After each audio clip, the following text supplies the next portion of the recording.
Ladies and gentlemen, please take your seats.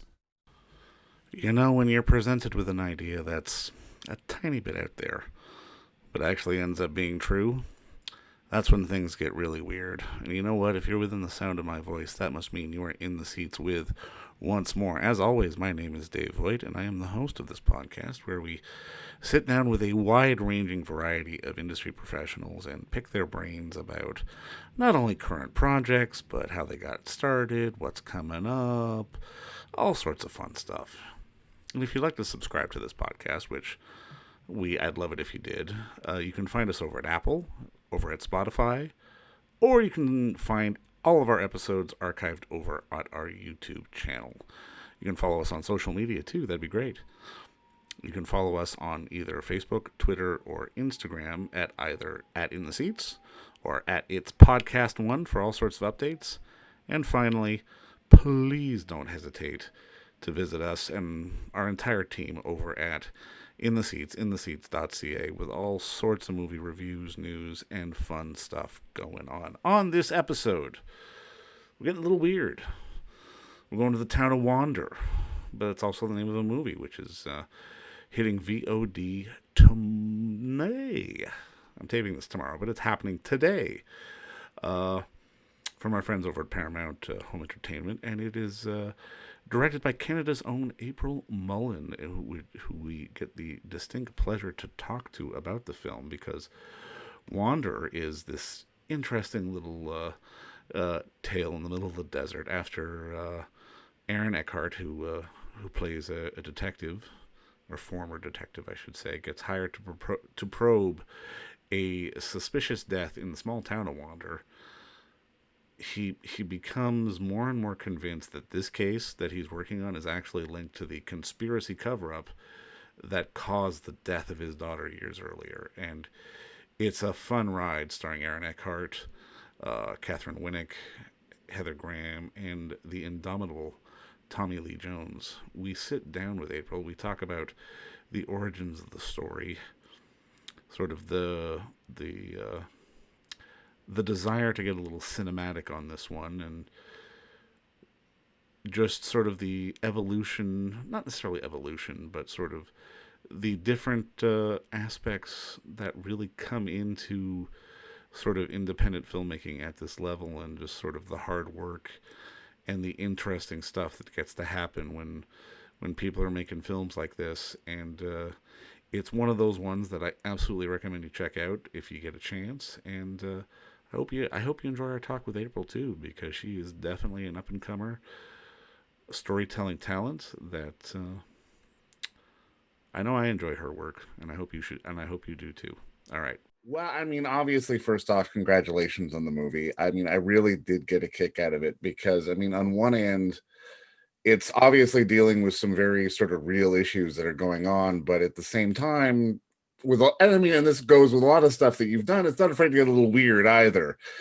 Walk me through sort of the origin of telling this story, but this way. It's so true. Things do get a little weird in Wango, don't they?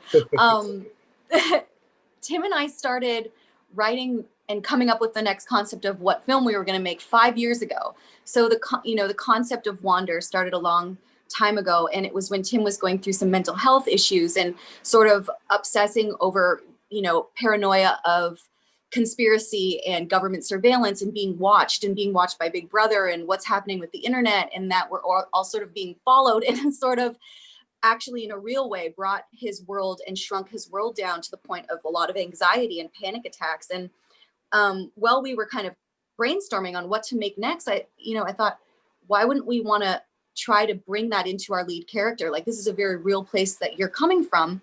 Maybe there's a way to start writing from that perspective of truth with our lead, Arthur. And Tim was always obsessed over kind of conspiracies and the reality of bringing those into light and being a champion of the light and the truth. And so am I, obviously. And we wanted to have that sort of as the backdrop to the backbone of, a man going through grief and then trying to break through that grief, and what one will do when they're bumped up against their biggest fear, which is the conspiracy that Arthur believes in actually happens in front of his eyes, and will he be able to break through in order to avenge his family's death?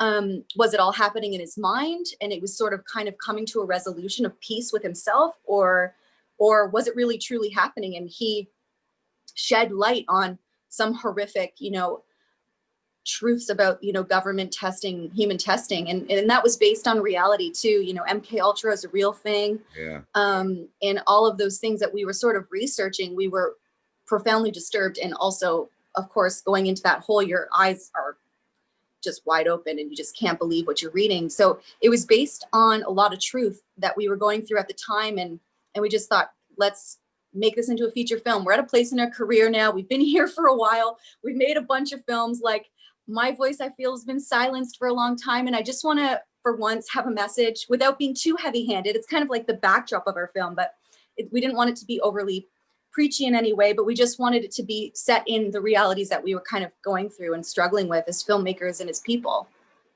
Well, and I mean, the dynamic of just telling the story of this character who is going through obviously these horrible things, but my camera's slipping. Hold on. That's going okay. through these horrible things that he's trying to come to grips with, but then sort of seeing it play out in sort of the fashion, like you say, is it happening? Is it not happening? It makes for such an interesting sort of character dynamic. And I mean, when you're putting something like this together, can you think casting? Can you think about who's going to play the character and how it's going to get played? Because I'm always kind of fascinated when you're sort of delving into stuff like this, because the film is fun and there's some elements of it that are fun, but it doesn't get it's not too showy about it either. It's not trying to be sort of this sort of mental health dynamic. It's trying to be more sort of conspiracy laden and sort of weird and freaky. How do you sort of strike that balance with your actors? It is a balance. It is a balance because we don't want to ever feel like we're trying too hard. So you always bring it back to just the truth. And when Aaron Eckhart read the script, he was the first actor we approached. Believe it or not, it was our dream kind of cast with him. And he read the material. We flew down to LA. He wanted to meet up. And he is a huge conspiracy buff. He was talking about chemtrails and the dark web and led us to new sites that we had never seen before. And so that being a part of his landscape and his world anyways, and really truly believing in government surveillance and what are they doing and Big Brother watching, and that just came from him. So we were blessed in a way to have, if you have that kind of truth in that base in the script and in the main actor's performance, the rest is kind of like you can forget about it and you can just be present in the moment when you're shooting and connect to the environment that you're shooting in New Mexico, and connect to your partners, and you can connect to Tommy Lee and Heather and just give a raw performance, which kind of feels unhinged and unpredictable at times. And he had the indie spirit. He was down. He set the bar high. He came to set with so many ideas and energy, was so invested. And when you have those ingredients, you don't want to set a heavy hand. You want to step away. Although, your shot list is meticulously planned and you've been shot listing for 5 years, you have your binder, but you also want to let the film breathe and let the actors bring to the table their truth, their perspective. And I have such tremendous respect for the kind of creative process that happens. Once you go to camera, it's like a moving beast that you kind of have to just ride the element and go with the train and make sure it doesn't derail, and make sure you make your days and hit the budget and all of those things like that are very much your job, and be very prepared. But it's also incredible to allow it freedom, because the most beautiful moments happen in the moment. And that's what you're aiming to capture as a director, is these unperfect, unhinged, unrehearsed moments that come from a place of rehearsal, but then it's like broken away and fractioned into these like electric moments that stand out to me in film because they are so unpolished in a lot of ways. No, I mean, this kind of dovetails into my next question, because I mean, I've been a fan since things like Far Hope, which are obviously smaller scale films or different micro budget, if you want to call it. And I'm kind of curious for you. I mean, well, obviously this is not $100 million picture. You had a bit more resource on this. I'm kind of curious, does the process change when you have more resources, or can you sort of keep it the same? The process doesn't change much, and I wish there were a lot more resources, but there weren't. the below the line for Wander was so tight, extremely tight. I would say equivalent to, below her mouth. Not to Far Hope, because that's like micro budget. Right. So is Badsville, micro budget. I mean, in those films, you have to be ultra innovative with your days and your hours. You cannot misstep a second of the day, because you can't make up those hours and those seconds anywhere else, because you just don't have the wiggle room. Whereas on Wander, I feel, because we were dealing with such high caliber cast and pros that have been, a part of the studio system, there was an element of coming to set and rehearsing, blocking, taking the time with the actors to feel the space, block, discuss the content ahead of time, because we didn't really do it so much prior to. We did on the weekends, but just with Aaron, Tommy arrived just a few days before. We had a tiny bit of rehearsal, but not as much as anyone would hope, because these guys are busy. They're superstars. And so I think the process for me is the same. It's always trying to be creative and innovative with what you have. And, I wish there was a day where my resources felt like I was able to actually achieve everything I wanted to. But I have to be honest, I feel still very handcuffed. My play box isn't big enough. Okay. My sandbox isn't big enough. Like, I don't have a crane every day. I wish I had a Russian arm every day. Ours broke in the middle of the shoot. I wish I had, extra resources, but in a way, it's all a blessing. I mean, I've come from the micro budget world, doing every facet of the filmmaking process. And I think that it forces me to always be innovative and push myself to an extreme. Although, with age, I might want to just calm down a bit. But for now, I love that it keeps me on my toes. I have to reinvent the wheel every second of the day when something might hiccup, and that, I think that makes me a better filmmaker every time I go out there. And yeah, I'd agree. No, and I mean, I was struck, just especially in this film, just how big it was and how sort of the landscape was a character even in and of itself. I mean, I think I was struck by, it was either a drone or a crane, just the shot of Aaron going across the street to the gas station. It felt big. How good was it for you to sort of have the landscape and sort of the surroundings be a character unto themselves in this film? I love that you say that, because when I arrived in New Mexico 6 months prior to the shoot, we got to spend a lot of time there, and in these little motels. We lived in Wander, Carrizozo, New Mexico, with a mini fridge. It was very inspiring. The community opened their doors. It was the best. But when I got there, I was so blown away by the vastness of the desert. It's almost like the horizon just disappeared into like a heat wave. And it was so stunning that it's a gift to be able to have that, because like you said, your wides, I wanted to include so many more wides and drone shots because of the space that you could, it made the movie feel bigger. It made the character of the landscape feel almost enormously kind of, especially because Arthur's world is so small, and his head and in the motel rooms were all so tight and so small, that when we were able to be out in New Mexico and the vastness that is, globally, the conspiracy that are happening all around the world, I love the contrast against like the intimacy of his like brain when we're in these like uber close-ups and he's looking at these mantras and it feels so claustrophobic. And then to allow the audience to breathe with these huge landscape shots was very intentional. And I tried to like break it up into chapters, so we would always have this like, okay, I can come up for like some fresh air for a second, because the character needed it. I think the audience needs it. And I love that it makes the movie feel bigger.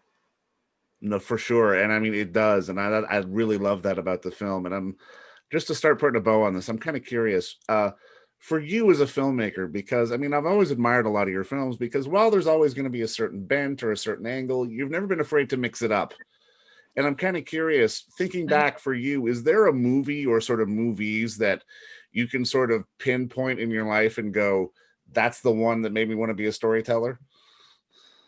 There's so many, and it's a wide range. Like I was coming up kind of like what has inspired me, or like things that have really hit home, and they vary in genre. It's like Old Boy, the original Old Boy. It's like Edward Scissorhands just broke me. Yeah. Eternal Sunshine, District 9, Chronicle, Juan Kar-wai's In the Mood for Love. Oh, of course, yeah.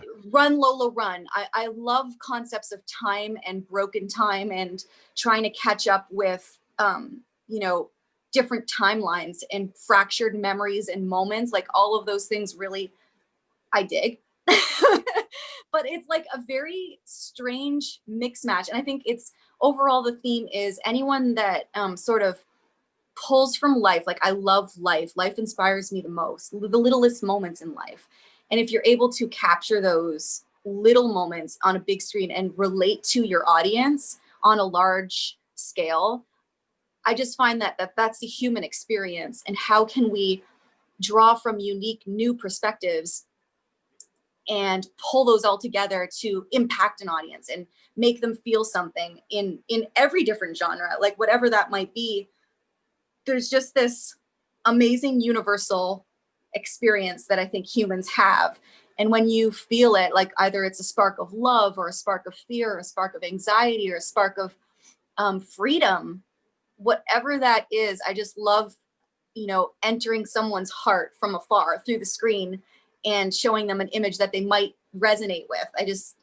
And then when those films, when that happens and it's innovative and it's in a new imaginary world and it takes you somewhere that you could never go to, but then there's like these grounded moments that are also in reality, all of those things made me just desperately want to make film for the rest of my life. And, you know, it's an obsession. And, you know, I think that's the magic of Wander, because it's got this chaotic little spark of truth that you can relate to, but still be separate from at the same time and sort of Yes. be able to appreciate and have fun with the ride. And I just want to say thank you again for the time, and thanks for the film. Thank you so much, Dave. Thanks for being so supportive of my career and independent cinema. We need you guys more than ever because it's harder than ever to make original film. So thank you so much. We really, really appreciate it. The whole team does. No, you're absolutely right. And keep doing you. And I look forward to the next one. Thank you so much. Have All a great right. day.